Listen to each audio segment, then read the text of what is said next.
Hello everybody, this is Digraj Singh Rajput. Welcome to magnet brains. इस video में हम क्या पढ़ने वाले हैं? इस वीडियो में हम पढ़ेंगे हार्म प्रिंसिपल के बारे में।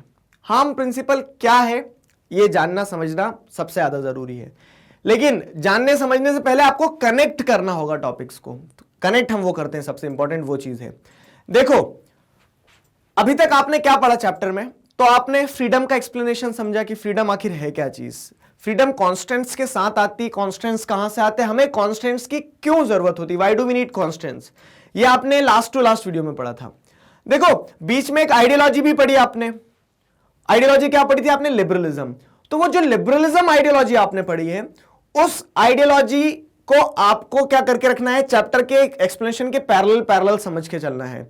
पैरेलल कैसे समझ के चलना है कि वो आइडियोलॉजी के ऊपर, वो जो आइडियोलॉजी उसने एक बेस प्रोवाइड किया, वहीं से जैसे फ्रीडम एक आइडिया जो है वो फ्लरिश हुआ है। ठीक है, अभी आपको ये टॉपिक भी पढ़ाऊंगा तब भी कनेक्ट करवाऊंगा। क्यों? क्योंकि हम जैसे अब जो थिंकर का पॉइंट ऑफ व्यू देखने वाले हैं, हार्म प्रिंसिपल, हम जॉन स्टुअर्ट मिल के हिसाब से देखेंगे। तो ये वो जो क्लासिकल लिबरलिज्म के थिंकर्स थे, जो फ्री मार्केट की बात करते थे, जो स्टेट के मिनिमम रोल की बात करते थे, उन्हीं के टाइम पीरियड के थिंकर हैं। अब इनका क्या पॉइंट ऑफ व्यू था, उससे आपको चीजें और क्लियर हो जाएगी। ठीक है, जब आप सब्सिक्वेंटली अनफोल्ड करते चले जाओगे टॉपिक, तो और चीजें क्रिस्टल क्लियर होते चले आएगी क्यों मैं इन्हें क्लासिकल लिबरल थिंकर बता रहा हूं मैं। ठीक, देखो अब पहले क्या है, पहले आप इसको उस टॉपिक के साथ जोड़ो। हमने पढ़ा था why do we need constraints. Constraints की जरूरत क्यों पड़ती है? कॉन्स्टेंट्स की जरूरत इसलिए पड़ती है ताकि हर इंसान अपनी फ्रीडम को एंजॉय कर पाए। कॉन्स्टेंट्स नहीं होंगे तो क्या होगा? तो एक तरह से क्योस डेवलप हो जाएंगे, सब अपनी अपनी फ्रीडम एंजॉय करने के नाम पे क्या करेंगे? जो पावरफुल है वो वीक को डराएंगे, धमकाएंगे। ठीक है, so we need constraints so that we can also enjoy his freedom, he or she can also develop his or herself, ठीक है, विदाउट एनी फियर। तो इस सेंस में कॉन्स्टेंट्स की जरूरत होती है। लेकिन कुछ सवाल फिर उठते हैं कि कॉन्स्टेंट्स क्या होना चाहिए, ठीक है, किस हद तक कॉन्स्टेंट्स लगाया जाना चाहिए। ये कौन बताएगा कि कौन से कॉन्स्टेंट्स सही है, कौन से कॉन्स्टेंट्स गलत है? ठीक है, कॉन्स्टेंट्स जो है तो इंसान की पब्लिक लाइफ में कितने अप्लाई होंगे, उसकी प्राइवेट लाइफ में भी कॉन्स्टेंट्स लगेंगे क्या? मतलब जैसे कि अब आप क्या है कि आप घर में क्या सब्जी बनाना है, उस चीज पे भी अगर आपकी कांस्टेंट लगाए जा सकते हैं, नहीं लगाए जा सकते हैं। ठीक, तो इस तरह से सवाल बहुत सारे आए। ठीक है, तो late us start with those unanswered question. तो वो सवाल आज भी है, अभी भी है, इस वीडियो में भी है कि कांस्टेंट्स कैसे तय करें कि क्या कांस्टेंट सही होगा, क्या कांस्टेंट सही नहीं होगा। ठीक है, अब आप और मैं तो तय कर नहीं सकते हैं, मतलब अगर हम करेक्ट एक्सप्लेनेशन दे सकते हैं एक फिलोसोफर की तरह, एक थिंकर की तरह, तो हम भी बता सकते हैं अपना आइडिया। ठीक है, आज से 20 साल 25 साल के बाद में जो आने वाली जनरेशन रहेगी वो हमारे आइडियाज पढ़ेगी। ठीक, लेकिन अभी आपकी बुक में जो दिया है हम वो पढ़ते हैं। तो बुक में जैसे क्या है, जॉन स्टुअर्ट मिल जो है वो एक्सप्लेन करने की कोशिश करते हैं कि वो कॉन्स्टेंट्स की जिनकी हमें जरूरत है, लेकिन वो कॉन्स्टेंट्स कैसे डिफाइन करोगे आप। तो कॉन्स्टेंट्स को डिफाइन करने के लिए उन्होंने एक हार्म प्रिंसिपल दिया। अब कनेक्ट कर पाया हो ना? मतलब ये टॉपिक कैसे कनेक्ट करना, देखो हमने लास्ट वीडियो में क्या देखा, लास्ट टू लास्ट में, कि why do we need constraints. अब वो कॉन्स्टेंट्स आप कैसे तय करोगे कि क्या कॉन्स्टेंट सही है, क्या कॉन्स्टेंट्स गलत है, कॉन्स्टेंट्स किस हद तक अप्लाई होना चाहिए, बंदिशें जो है आपको कहां तक लगाई जा सकती है। तो उस चीज को जॉन स्टुअर्ट मिल ने हार्म प्रिंसिपल के थ्रू एक्सप्लेन करने की कोशिश करी है। थिंकर फिलोसोफर जो थे, तो ये अपने एसे में, ठीक है, इनका एसे का नाम ऑन लिबर्टी, तो इस एसे में वो हार्म प्रिंसिपल के बारे में बताते हैं। क्या है हार्म प्रिंसिपल? ठीक है, उसका एक्सप्लेनेशन दूंगा क्योंकि डायरेक्ट हार्म प्रिंसिपल पे क्वेश्चन आ जाता है तो आपको समझ में आना चाहिए चीजें। तो हार्म प्रिंसिपल का एक्सप्लेनेशन दूंगा, उससे पहले अपन क्या देखते हैं, उन्हीं के ऐसे का ये एक्सट्रैक्ट देखते हैं। क्या लिखा है? The sole end for which mankind are warranted individually और collectively in interfering with the liberty of action of any of their number is self protection। इतने पूरे स्टेटमेंट को एक साथ पढ़ो तब स्टेटमेंट समझ में आएगा, क्योंकि जैसे क्या कह सकते हैं हम कि क्लासिकल लिबरल थिंकर्स, उनके टाइम पीरियड में लिखने का स्टाइल उनका अलग रहा होगा ना, तो हो सकता है एक बार में पढ़ने पे समझ भी ना आए स्टेटमेंट। तो मैं आपको समझाता हूँ क्या है। ये कहते हैं कि कांस्टेंट्स की बात कर रहे हैं कि कांस्टेंट्स कब लगाए जा सकते हैं, सवाल हमारा यही है। This is our unanswered question. तो ये क्या कहते हैं कि the sole end for which mankind are warranted individually और collectively in interfering with the liberty of action of any of their number. मतलब कि अगर आपको किसी इंडिविजुअल के ऊपर अगर कांस्टेंट लगाना है तो उसके लिए, अगर आपको कांस्टेंट लगाने के लिए आपको आजादी दी जाएगी, चाहे आप इंडिविजुअली कांस्टेंट लगाओ या कलेक्टिवली, तो वो सोल पर्पस क्या होना चाहिए? Is self protection. मतलब आप अगर अपने आप को बचाना चाह रहे हो किसी दूसरे से, तो आप उस दूसरे की फ्रीडम के ऊपर कांस्टेंट लगा सकते हो बस। ठीक है, तो ये बताते हैं कि कांस्टेंट जो है तो सिर्फ एकमात्र कारण से ही लगाया जाना चाहिए कि आपको अगर खतरा आ रहा है तो कांस्टेंट लगाओ। ठीक है, समाज का ये वो सारी चीजें बात करेंगे। आप तो आपको अगर खतरा आ रहा है तो आप उस इंडिविजुअल की फ्रीडम पे कांस्टेंट लगाओगे। मतलब आप अगर इनकी बात को समझोगे, गहराई में जाओगे, तो आपको एक चीज समझ में आएगी जो मैंने आपको भी पिछले वीडियो में लिबरलिज्म में भी बताई थी। क्लासिकल लिबरलिज्म जो है ना वो बहुत ज्यादा हाईली इंडिविजुअल सेंट्रिक है, एटमिस्टिक अप्रोच लेके चलती है, जो क्या बोलती है कि इंडिविजुअल ही सब कुछ है। तो ये भी वही बोलते हैं, इसीलिए इन्हें क्लासिकल लिबरल थिंकर कहा जा रहा है कि आप कांस्टेंट कब लगाओगे सामने वाले के ऊपर, जब वो सामने वाला आपको किसी प्रकार से हार्म पहुंचाने वाला है। ठीक है, आपके सेल्फ प्रोटेक्शन के केस में ही आप उसके ऊपर कांस्टेंट लगा सकते हो। ठीक, that the only purpose for which power can be rightfully exercised over any other member of civilized community against his will is to prevent harms to other। ठीक है, क्या होता है यहां पे वो एक्सप्लेन करते हैं कि पर्पस क्या होगा कि किसी और के ऊपर आप पावर यूज कर रहे हो, मतलब किसी और के ऊपर कांस्टेंट लगा रहे हो, तो वो सिर्फ इसीलिए होना चाहिए, मतलब आप जिसके ऊपर कांस्टेंट लगाओगे उसकी इच्छा थोड़ी रहेगी कि मेरे ऊपर आप बंदिशें लगा दो या फिर मुझे ये चीज करने से रोको। आप उसकी विल के अगेंस्ट में जाके ही वो काम करोगे। तो सिर्फ एक पर्पस ये होना चाहिए, अगर आप किसी के विल के अगेंस्ट में जाके उसके ऊपर पावर का इस्तेमाल करके कांस्टेंट लगा रहे हो, तो ये होना चाहिए is to prevent harm to others, ताकि वो दूसरों को हार्म ना पहुंचाए। हार्म प्रिंसिपल आए ना समझ में? तो कॉन्स्टेंट्स कब लगेंगे? जब वो किसी के ऊपर हार्म करने वाला एक्शन अगर इंडिविजुअल ले रहा है, तब उसके ऊपर कॉन्स्टेंट्स लगेंगे। चलो, एक अनआंसर्ड सवाल जो था, एक अनआंसर्ड क्वेश्चन जो था, उसका इन्होंने जवाब दिया। जॉन स्टुअर्ट मिल ने अपने इस प्रिंसिपल के थ्रू समझाने की कोशिश करी कि अगर वो हार्म नहीं पहुंचा रहा है तो कांस्टेंट मत लगाओ। क्यों? क्योंकि वो उसकी फ्रीडम को एंजॉय कर रहा है, वो उसकी लिबर्टी को एंजॉय कर रहा है। अगर वो हार्म पहुंचा रहा है आपको, ठीक है, अगर आपको अपने सेल्फ प्रोटेक्शन की चिंता हो रही है, तब आप कांस्टेंट लगा सकते हो। लेकिन इतना इजी गोइंग नहीं है टॉपिक, ठीक है। अभी इसमें और भी डायमेंशंस है। चलो, और भी जो डायमेंशंस है वो मैं आपको बताता हूं। ठीक, देखो क्या है। तो मिल जो है, JS mill introduce the distinction in human action. तो उन्होंने ह्यूमन एक्शन को दो तरीके से क्लासिफाई करा। जब उन्होंने हार्म प्रिंसिपल को एक्सप्लेन किया ना, तो हमने तो उतना एक्सट्रैक्ट पढ़ लिया, लेकिन उतना नहीं है, उसको अच्छे से अगर एक्सप्लेनेशन समझे हम, तो जॉन मिल जो है, जेएस मिल जो है, तो वो ही introduce distinction in human action. उन्होंने ह्यूमन एक्शन में दो तरह के क्लासिफिकेशन दे दिए। एक सेल्फ रिगार्डिंग एक्शंस बोले, दूसरे बोले other regarding actions. Self regarding actions क्या है? Those actions that have consequences only for individual actor and nobody else। ठीक है, मतलब सेल्फ रिगार्डिंग एक्शन क्या हो गए? अगर ह्यूमन बीइंग कोई ऐसा काम कर रहा है, कोई ऐसा एक्शन ले रहा है जिसके कंसिक्वेंसेस सिर्फ उसी के ऊपर होंगे। समझ रहे हो? गहराई समझना। अगर मैं कोई ऐसा काम करता हूं जिसके कंसिक्वेंसेस सिर्फ मेरे ऊपर ही होंगे, जैसे मैंने मार्कर जोर से मेरे हाथ में गड़ा लिया यहां पे, ठीक है, तो अब कंसिक्वेंसेस किसको भुगतने पड़ेंगे? ठीक, या आर पार अगर हो जाएगा तो मुझे ही दर्द होगा ना। तो इस तरह से ये सेल्फ रिगार्डिंग एक्शन है। और अदर रिगार्डिंग एक्शन क्या होता है? तो those actions that also have consequences for others. मतलब ये मार्कर मैंने आपको गड़ा दिया जोर से, ठीक है, आपके हाथ में से इधर से उधर निकाल दिया, तो वो अदर रिगार्डिंग एक्शन हो गया। आगे ना बहुत अच्छी तरह से समझ में? ठीक, तो जैसे अब इसको पॉलिटिकल थ्योरी में क्या बताया जाता है? A person who is taking drugs, ठीक है, तो वो जो ड्रग्स ले रहा है, तो ड्रग्स लेकर अपने शरीर को खराब कर रहा है, तो वो क्या हो गया? वो एक तरह से सेल्फ रिगार्डिंग एक्शन की कैटेगरी में आ जाएगा। ठीक है, वो सेल्फ रिगार्डिंग एक्शन की कैटेगरी में आ जाएगा। उस पर हम क्या कहेंगे कि वो जो एक्शन ले रहा है वो खुद को ही डेटोरिएट कर रहा है, ड्रग्स ले रहा है, खुद का शरीर खराब हो रहा है। ठीक है, लेकिन बाद में जो पॉलिटिकल थिंकर्स आए ना, देखो पॉलिटिकल थ्योरी ऐसे ही बिल्डअप होती है। अभी आपके सिलेबस में नहीं, लेकिन मैं आपको एक आउटलुक देने की कोशिश कर रहा हूं, झेलना इसको। ठीक है, क्या है कि बाद में जो पॉलिटिकल थिंकर्स आए तो उन्होंने बोला कि सेल्फ रिगार्डिंग एक्शन तो कुछ भी नहीं होता है।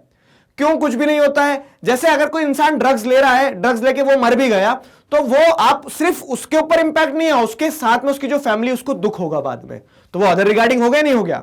ठीक है, तो सेल्फ रिगार्डिंग कभी कुछ होता ही नहीं है, हर एक्शन का इंपैक्ट होता है। बाद के थिंकर्स ने ऐसा भी बोला, एड ऑन कर गए। फिर और थ्योरी बिल्डअप हो गई, नियो लिबरलिज्म में और थ्योरी आपको ज्यादा देखने को मिलेगी। तो वो आप जब आप पॉलिटिकल साइंस से मोहब्बत कर लोगे और फिर क्या करते कॉलेज वॉलेज में पढ़ोगे ना, तब आपको और बहुत सारे अलग अलग डायमेंशन जानने को मिलेगी। ठीक है, एक नमूना था, लेकिन अभी हम यहीं तक इस चीज को लिमिटेड रखते हैं कि कुछ एक्शन सेल्फ रिगार्डिंग होते हैं, कुछ एक्शन जो होते हैं अदर रिगार्डिंग एक्शन होते हैं। मतलब those actions that also have consequences for others. ठीक, तो इसका एक एग्जांपल जैसे यहां पे और एक और एग्जांपल कि सेल्फ रिगार्डिंग एक्शन में जैसे आप गाड़ी चलाना चाहते हो, आप गाड़ी चलाओगे, आप कहीं पे एक्सीडेंट करोगे, आप सही चलाओगे, वो आपके से जुड़ा हुआ मुद्दा है, तो वो आपका सेल्फ रिगार्डिंग एक्शन हो गया।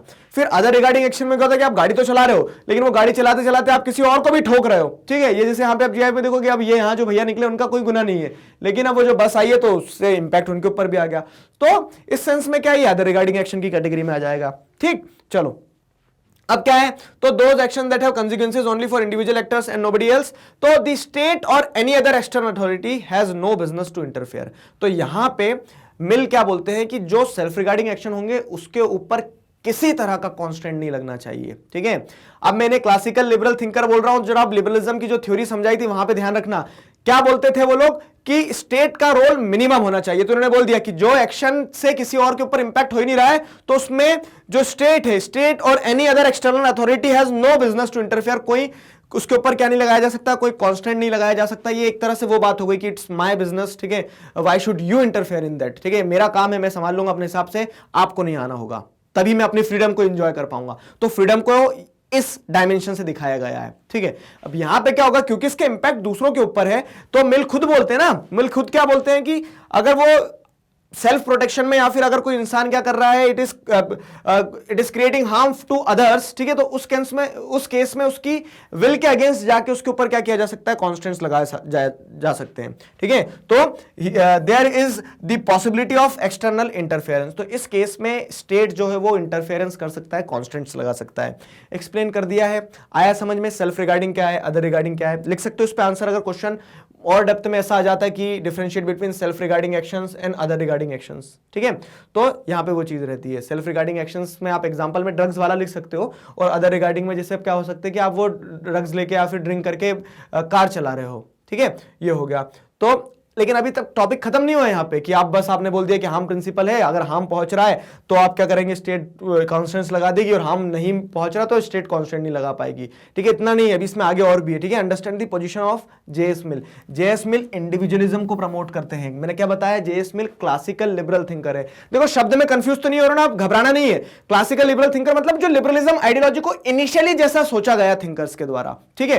तो जेएस मिल इंडिविजुअलिज्म के बहुत बड़े प्रोपाउंडर है, मतलब वो इंडिविजुअल चिल्लाएंगे, वो सोसाइटी में इंडिविजुअल की पोजीशन को सबसे ऊपर रखेंगे। तो कॉन्स्टेंट्स लग भी रहे हैं ना, तो कॉन्स्टेंट्स लगने के बावजूद भी वो इंडिविजुअल की पोजीशन को स्ट्रांग ही बताएंगे। कैसे, चलो यहां पे समझते हैं, ठीक है। तो freedom is at the core of human society. Freedom की जो बात की जा रही है, जो चैप्टर है हमारा, ठीक है, हम फ्रीडम को ही तो पढ़ रहे हैं, तो वो बोलते हैं फ्रीडम तो सोसाइटी की एकदम कोर में है, बहुत इंपॉर्टेंट है। Therefore it should be constant in special circumstances only, ठीक है।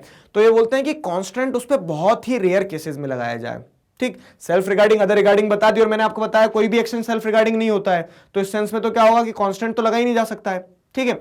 लेकिन तो मतलब इस चीज को और क्रिस्टल क्लियर करने के लिए जेएस मिल क्या बोलते हैं, वो बोलते हैं कि freedom is at the core of human society, therefore it should be constant in special circumstances. क्योंकि इंडिविजुअल अपनी फ्रीडम एंजॉय करेगा तो वो हर इंडिविजुअल क्या चाहता है कि अपना जो पार्ट है, अपना जो दायरा है फ्रीडम का, उसको वो एक्सपैंड करके रखे, ठीक है। वो एक्सपैंड करने की कोशिश करेगा, वो कोशिश करेगा कि उसको जितनी ज्यादा फ्रीडम मिले उतना अच्छा हो, ठीक है। अब वो ज्यादा फ्रीडम कब मिल पाएगी, जब उसके ऊपर कांस्टेंट कम होते चले जाएंगे, ठीक है। अपना एरिया बढ़ाना है, मतलब अपने एरिया पे जितने भी बंदिशें लग रही थी, जो भी कांस्टेंट्स आ रहे थे, उनको कम करना है। तो वो वही कहते हैं, therefore it should be constant in special circumstances only.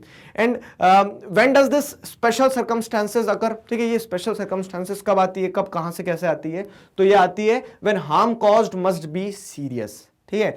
अब हार्म प्रिंसिपल में एक और कंडीशन अप्लाइड आ गई, क्या, वो कहते हैं कि जब किसी और को हार्म पहुंच रहा है तब आप कांस्टेंट लगा सकते हो, लेकिन वो हार्म भी सीरियस होना चाहिए, समझना, हाँ, फ्लो में चलते चलो, वो हार्म भी सीरियस होना चाहिए। अब जैसे माइनर हार्म्स में क्या आ जाता है, सीरियस हार्म्स में क्या आ जाता है कि Mill recommends only social disapproval and not the force of law, ठीक है। अब जरा समझो, तो अब क्या होता है, एग्जाम्पल से समझाता हूं।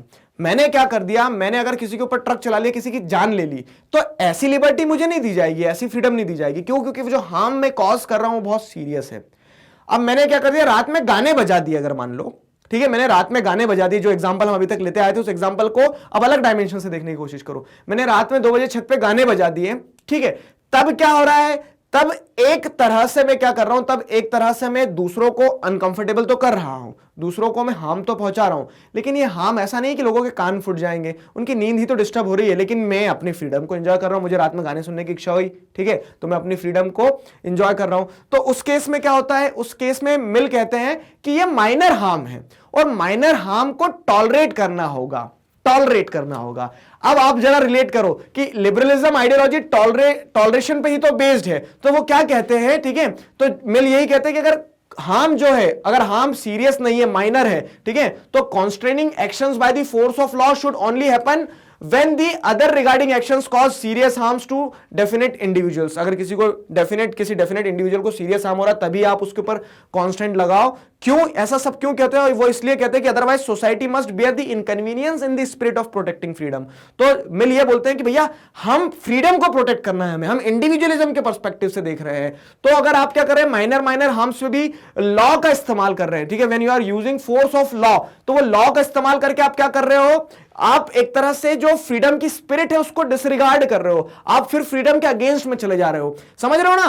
देखो पर्सपेक्टिव समझने वाली बात है। यहां पे आप सोच रहे हो कि सर पता नहीं क्या क्या बोल रहे हैं, कभी कुछ मतलब बोल रहे हैं कि पहले पनिशमेंट दो, फिर बोल रहे हैं कि पनिशमेंट सिर्फ सीरियस केस में होना चाहिए। तो बहुत सिंपल है, उसको आप सिर्फ एक अप्रोच से देखना। एक अप्रोच से क्या देखना कि आप इंडिविजुअल को सबसे सुप्रीम मान के चलना, ठीक है, इंडिविजुअल की फ्रीडम को सबसे सुप्रीम मान के चलना।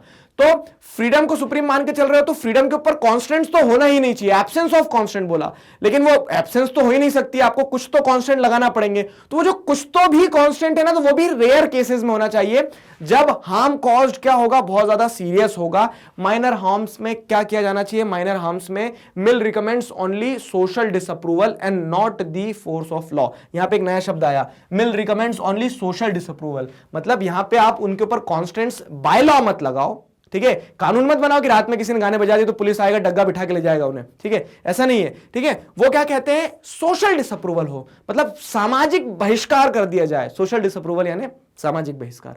सोशल डिसअप्रूवल मतलब क्या कि सोसाइटी के जो लोग हैं वो बोले कि यार ये आदमी अलग नहीं सोने देता है, आप आपकी फ्रीडम एंजॉय कर रहे हो, बढ़िया है, ईयरफोन लगा लो, ठीक है, ईयरफोन लगा लो, ऐसी सलाह दे दो उन्हें, उनसे राम राम करना, उनसे नमस्ते करना बंद कर देंगे सोसाइटी के लोग, ठीक है। तो वो आदमी को खुद लगेगा कि यार नहीं यार गलत कर रहा हूं मैं। तो यहां पे क्या है, मिल ये बात करते हैं कि माइनर हार्म में कोई फोर्स ऑफ लॉ यूज नहीं किया जाए, क्योंकि अगर फोर्स ऑफ लॉ अगर छोटी छोटी बातों पर करने लोगे फिर तो फ्रीडम और खत्म हो गई, ठीक है, फिर फ्रीडम रही कहां गई, हम फ्रीडम की बात कर रहे हैं ना। तो बोलते हैं इस केस में सोशल डिसअप्रूवल होना चाहिए, ठीक है। People should be ready to tolerate, वो यही कहते हैं कि लोगों को टॉलरेट करना होगा, ठीक है, माइनर हार्म्स को थोड़ा सा क्या कर लो, सहन कर लो। But the need to extend this tolerance, but need not to extend this tolerance in all cases. ये एक और नया डायमेंशन खुल गया, समझना।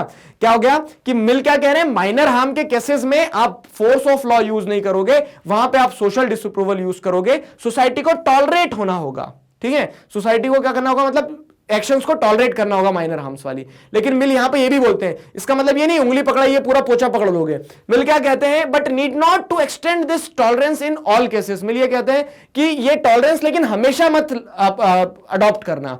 हमेशा क्यों कह रहे हैं, वो हमेशा अडॉप्ट करने का क्यों मना कह रहे हैं, क्योंकि उन्हें पता है अगर harm caused are serious, if the harm caused are serious then force of law is required, ठीक है। तो मिल यहां पे वही कहते हैं कि views and actions which can put people in danger और foment hatred, at that time you are required to take strict actions, और we can say at that time you are required to take constants into consideration, ठीक है। तो मिल यही कहते हैं कि अगर कोई ऐसा एक्शन हो रहा है, ठीक है, ऐसा व्यू पॉइंट है जो क्या कर रहा है, जो लोगों की जान खतरे में डाल दे रहा है, या फिर कह सकते हैं जो लोगों को नुकसान पहुंचा रहा है, तो उस समय पे क्या करना होगा आपको, उस समय पे आपको क्या करना होगा, कॉन्स्टेंट्स का इस्तेमाल करना होगा। Therefore constants can be imposed, ठीक है, वो एक्शंस जो क्या कर रहे हैं, सीरियस हार्म पहुंचा रहे हैं। आगे ना समझ में, तो हार्म प्रिंसिपल में सबसे पहली चीज देखो, अभी तक मैं आपको कहानी समझा देता हूं, थोड़ी कनेक्ट करवा देता हूं। मिल बताते हैं कुछ सेल्फ रिगार्डिंग होते हैं, कुछ other regarding. Self regarding action में तो कुछ करना ही नहीं है, उसके जीवन है, उसको करने दो, उसके हिसाब से वो अपनी फ्रीडम अपनी समझ के हिसाब से चीजें कर रहा है।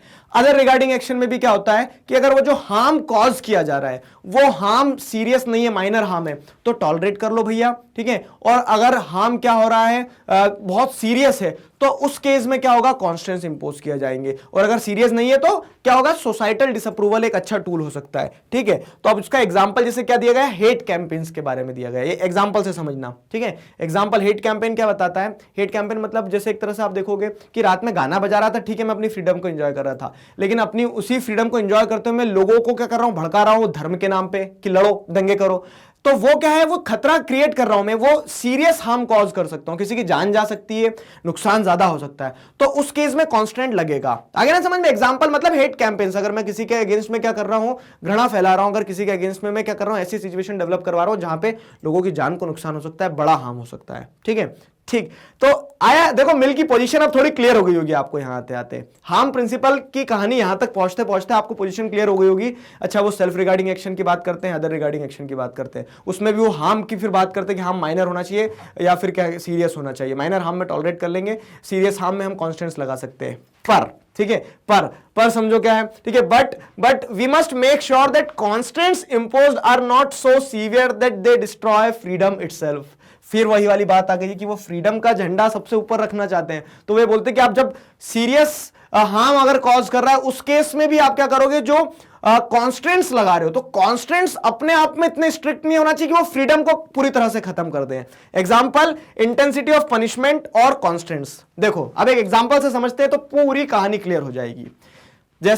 जैसे क्या होता है कि एक इंडिविजुअल है, एक इंडिविजुअल ने क्या करना स्टार्ट किया, एक भड़काऊ स्पीच देना स्टार्ट करिए। ठीक है, एक इंडिविजुअल ने भड़काऊ स्पीच देना स्टार्ट करी। अब क्या होता है कि वो सेल्फ रिगार्डिंग एक्शन नहीं रह गया, ठीक है, वो अदर रिगार्डिंग एक्शन हो गया। अब उसका हार्म देखो कि वो इंपैक्ट कितना रहने वाला है हार्म प्रिंसिपल के हिसाब से। तो माइनर हार्म नहीं, वो एक मेजर हार्म क्रिएट कर सकता है। अगर मान लो कि दो गुट के बीच में क्या हो जाता, दंगे हो जाते, दो रिलीजियस ग्रुप्स के बीच में दंगे हो जाते, तो जान जा सकती थी।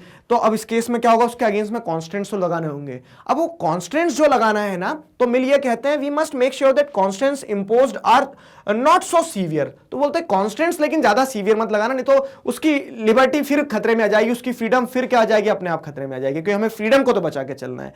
तो मिल यहां पे क्या बोलते हैं कि उसको आप जेल में मत डाल दो, ऐसा नहीं कि उसका गला ही कटवा दो बस कि उसने ऐसी स्पीच कैसे दे दी। ठीक है, आप क्या कर दो, उसके ऊपर ये कॉन्स्टेंट लगा दो कि वो आगे से कभी स्पीच नहीं देगा। ठीक है, तो इस तरह से क्या है, आपको ये एक्शन लेना होगा ताकि उसकी पूरी फ्रीडम खत्म ना हो जाए। जेल में डाल दोगे तो पूरी फ्रीडम खत्म हो गई उसकी, तो ठीक है। और पूरी फ्रीडम किस कारण से खत्म हो गई, क्यों, क्योंकि सिर्फ उसने अपने ओपिनियंस को एक्सप्रेस करे थे जो कि शायद एक मेजर हार्म को कॉज कर रहे थे। देखो मेरे शब्द नहीं, मैं मिल के पॉइंट ऑफ व्यू बता रहा हूं आपको। ठीक है, तो ये आया ना समझ में आपको पूरी कहानी, हार्म प्रिंसिपल क्या है। अब ये हार्म प्रिंसिपल जो हमने पढ़ा, ठीक है, दुनिया भर की जो कहानी पढ़ी हमने, तो ये क्यों पढ़ी है, तो उसका सवाल ये, मतलब उसका जवाब ये है। Let us start with those unanswered question. तो जो आपके वाला टॉपिक था, कौन सा वाला, why do we need constraints, तो उसमें जो लास्ट में सवाल छूट गए थे कि कॉन्स्टेंट्स कैसे तय किए जाएंगे, तो मिल ने अपने हार्म प्रिंसिपल की मदद से उस चीज को एक्सप्लेन करने की कोशिश की है कि कॉन्स्टेंट्स जो है वो कैसे तय किए जाएंगे। आया ना समझ में, कॉन्स्टेंट्स कैसे तय किए जाएंगे। तो उन्होंने एक प्रिंसिपल दिया है, नीड नॉट नेसेसरीली कि आपको ये प्रिंसिपल ही लागू करना है। क्यों, क्योंकि आगे जब आप और पढ़ोगे ना फ्रीडम को हायर क्लासेस में, हायर क्लासेस मतलब आप ग्रेजुएशन में पढ़ोगे, 12th में नहीं पढ़ोगे ये सारी चीजें। तो जब आप थ्योरी और पढ़ोगे ना इन डिटेल में, तो आपको समझ में आएगा कि मिल को भी क्रिटिसाइज किया थिंकर्स ने, अलग अलग और भी आइडियाज दिए हैं कि कैसे कॉन्स्टेंट्स तय किए जाए। मजेदार है, ठीक है, समुद्र की तरह जितना अंदर जाओगे उतना अंदर जाते ही जाओगे इस चीज में। क्लियर है, तो अभी के लिए आपका इतना ही है। क्लियर हुआ। अब जैसे आप देखोगे कि पूरा हार्म प्रिंसिपल जो आपने पढ़ा, तो इस हार्म प्रिंसिपल का एप्लीकेशन कहां है, तो in the constitutional discussion in India. जब आप इंडिया में कॉन्स्टिट्यूशनल डिस्कशन चल रहा है, ठीक है, इंडिया में आप जब कॉन्स्टिट्यूशन बना रहे हो, तो वहां पे आपको रीजनेबल रिस्ट्रिक्शन जैसी चीज देखने को मिलती है। ठीक है, रीजनेबल रिस्ट्रिक्शन क्या है, देखो, तो the restrictions which are capable of being defended by reason, not excessive, not out of proportion. ठीक है, क्या लिख दिया, पॉपुलेशन, ठीक है, not out of proportion to the action being restricted. ठीक है, अब व्हाई और ये क्या कहानी है वो मैं समझाता हूं आपको, देखो कनेक्ट करना। तो अब हमने ये देखा कि आपने क्या कर दिया, राइट्स दे दिए, फंडामेंटल राइट्स। फंडामेंटल राइट्स से क्या हुआ, मैंने आपको वहां पे भी बताया जब हमने इंडियन कॉन्स्टिट्यूशन नेटवर्क वाली बुक पढ़ी है। तो फंडामेंटल राइट्स दे देने से आपने इंडिविजुअल को एम्पावर किया है। फंडामेंटल राइट्स क्या है, इंडिविजुअल्स के लिए उनकी पावर है ना कि वो इंडिविजुअल्स उन फंडामेंटल राइट्स के सहारे स्टेट के अगेंस्ट में भी आवाज उठा सकते हैं अगर उनके साथ कुछ गलत हो रहा है तो। लेकिन अब वो फंडामेंटल राइट के नाम पे लोग फिर कुछ भी तांडव करेंगे। जैसे फॉर एग्जाम्पल देखो, तो relate with the fundamental rights, right to freedom. Right to freedom आपको कॉन्स्टिट्यूशन में दिया है, आर्टिकल 19 की बात करते हैं, freedom of speech and expression. ठीक है, तो आर्टिकल से रिलेट करके चलना, मतलब आर्टिकल आपको इंपॉर्टेंट आर्टिकल कहानी के साथ जोड़ना होंगे। तो अब क्या होता है, freedom of speech and expression आपको मिल गया, तो freedom of speech and expression के नाम पे ये थोड़ी ना कि आप छत पे खड़े होकर अपने पड़ोसी को गाली देने लगोगे। ठीक है, आगे मारेगा वो, क्यों, क्योंकि आप उसकी भी तो फ्रीडम है एक, क्या कि वो अपनी फ्रीडम, उसकी फ्रीडम ये है कि वो अपनी लाइफ रिस्पेक्टफुल वे से जी पाए। ठीक है, तो उस सेंस में क्या होता है, उस सेंस में आपको इन चीजों का ध्यान रखना होगा। अब गवर्नमेंट को पहले से पता था, गवर्नमेंट समझदार है, कॉन्स्टिट्यूशन मेकर समझदार है। ठीक है, गवर्नमेंट तो क्या समझदार है, कॉन्स्टिट्यूशन मेकर समझदार है। तो वहां पे क्या होता है, वहां पे कॉन्स्टिट्यूशन मेकर्स ने बोला कि भैया आपको इस फ्रीडम के ऊपर कॉन्स्टेंट तो लगाना पड़ेगा। अब कांस्टेंट कैसे तय करोगे कांस्टेंट, सवाल वही आ गया।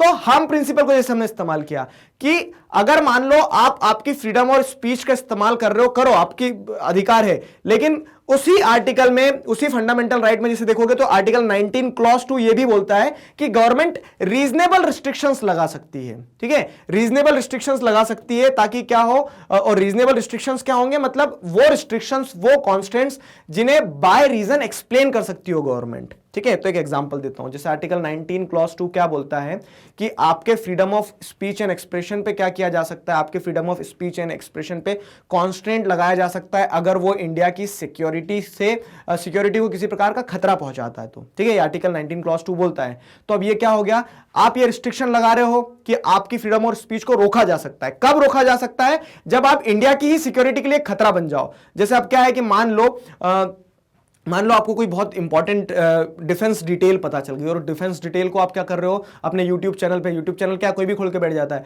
तो यूट्यूब चैनल पे आप क्या करने लगे, बताने लगे, वो टेररिस्ट को पता चल जाएगा। तो फिर तो इस केस में क्या होगा कि गवर्नमेंट आपके उस यूट्यूब चैनल को उड़ा सकती है, आपको भी उड़ा सकती है। ठीक है, तो वो क्या हो जाता है, वो एक ऐसा रिस्ट्रिक्शन है जो रीजनेबल है। गवर्नमेंट रीजन दे सकती है कि भैया एक आपके फ्रीडम और स्पीच ऑफ एक्सप्रेशन के चलते हम पूरे देश को खतरे में नहीं डाल सकते ना।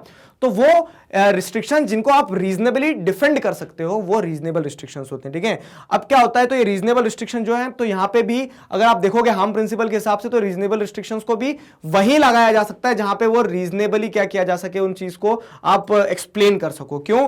क्योंकि अगर आप हर जगह रीजनेबल रिस्ट्रिक्शंस लगाने लगोगे तो it would impinge on the general condition of freedom. वही वाली बात, फ्रीडम का झंडा सबसे ऊपर। ठीक है, तो बोलते हैं कि अगर आप रीजनेबल रिस्ट्रिक्शंस हर जगह लगाने लगोगे तो फिर फ्रीडम जो है, ठीक है, तो फ्रीडम के ऊपर एक तरह से क्या हो जाएगा, ये फ्रीडम के ऊपर एक तरह से डोमिनेशन हो जाएगा in the society and it is detrimental to freedom. और ये कंडीशन जो होगी तो फ्रीडम के लिए सही नहीं रहेगी। तो इस सेंस में रीजनेबल रिस्ट्रिक्शन भी सिर्फ वहीं लगाया जाए जहां पे उसे क्या किया जा सके, प्रॉपर्ली एक्सप्लेन किया जा सके कि क्यों यहां पे कांस्टेंट या फिर रिस्ट्रिक्शंस लगाना जरूरी है।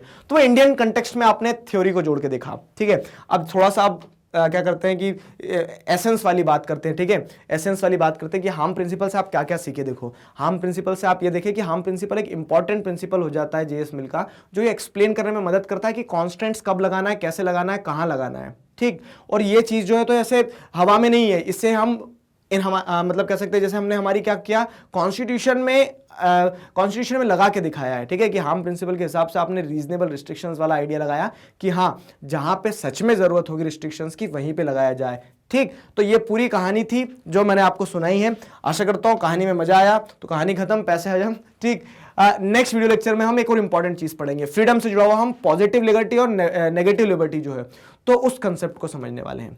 मैग्नेट ब्रेन्स पर क्लास 4 से क्लास 12 तक इसी तरह से सभी सब्जेक्ट, चैप्टर्स, टॉपिक, सब टॉपिक, सब कुछ सिस्टमैटिक वे में वीडियो लेक्चर्स के फॉर्मेट में अवेलेबल है, जिन्हें आप बहुत आसानी से देख सकते हैं, पढ़ सकते हैं, घर बैठे अपना सिलेबस कंप्लीट कर सकते हैं। अपने जूनियर्स और सीनियर्स को जरूर बताइए मैग्नेट ब्रेन्स के बारे में। मिलते हैं नेक्स्ट वीडियो में। Till then stay connected, keep learning. Thank you very much.